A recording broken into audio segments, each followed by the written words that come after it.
guys! Good afternoon! Magluto tayo ng merienda guys. Ayan. Ginataang bilo-bilo. Punta lang kayo sa tindahan ni Aling Bell. Limited stock lang to guys.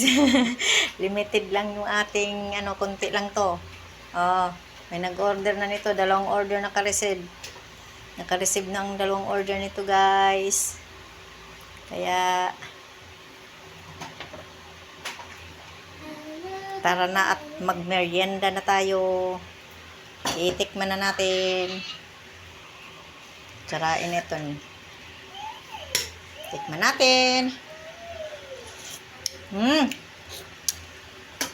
Grabe sarap. Yummy yummy.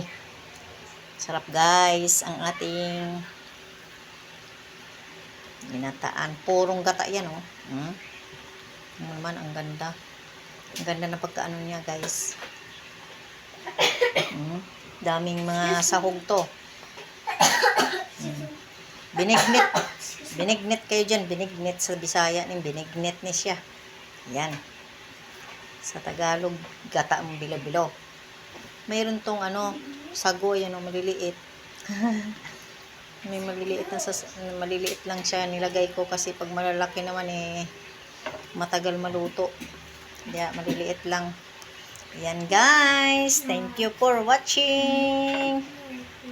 Follow for more.